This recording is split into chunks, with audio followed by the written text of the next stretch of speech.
বড় সাহেব কিছু জানাই আইলেন না, খাওয়া দাওয়ার অবস্থা কিছু করতে পারলাম না, কিছু মনে করেন না। আরে বাপু যা দিয়েছো আলহামদুলিল্লাহ, সমস্যা নাই। তা মেয়ে দেখলেন, তা কিরম কি দেখলেন?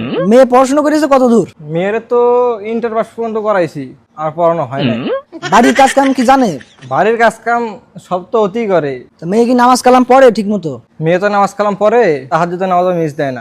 কোরআন শরীফ কি পড়তে পারে? কোরআন শরীফ তো পড়ে, প্রতি মাসে একবার করে খতম দেয়। মাশাআল্লাহ সুবহানাল্লাহ, দেখছি মেয়েটা কত ভালো। এটা মেয়ে কি পাওয়া যাবে? কি পছন্দ টছন্দ হচ্ছে নাকি? তাহলে যেমন ছেলেরও পছন্দ সব ঠিকঠাক, তাহলে আমরা একটা বিয়ের ডেট মেট ফেলাই ফেলি নাকি? কথাবার্তায় গই ফেলি। কথা তো বলবেন, তো ছেলের কাছে জিজ্ঞাসা করেন, ছেলে কোনো প্রশ্ন করবো না মেয়ের কাছে। যদি কোনো প্রশ্ন করার থাকে তাহলে করতে পারেন, সমস্যা নাই। তাহলে বাপু তুমি প্রশ্ন করো একটা।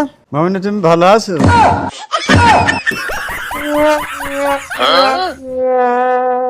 এই মেয়ে কি বলো তুমি? মেয়ে তোমার তোমার মামনি হয় নাকি? বাবু বোর তুমি মামনি বলো, কি কি পাগল হয়? তো আমাদের তো সব কথা মতো সেটেল, এখন বিয়ের বিষয়ে আসা যায়, কোন দিন কি দেখি হয় নাকি। তা বেড ডেট কই ভালাবেন? সামনে শুক্রবার হলে ভালো হয়। ঠিকই বলেছেন, সামনে শুক্রবার একটা ভালো একটা ডেট। ছেলের কোনো চাওয়া পাওয়া নেই মেয়ের কাছে, জাস্ট মেয়েটার একটা বুড়ি দেবেন, এটাই যথেষ্ট। আচ্ছা তাই হোক। ভিডিও করে কে? ভিডিও করছে ভাই, ভিডিও করছে। বিয়ে এই সমস্যা কি? বিয়ে শাদী হবে?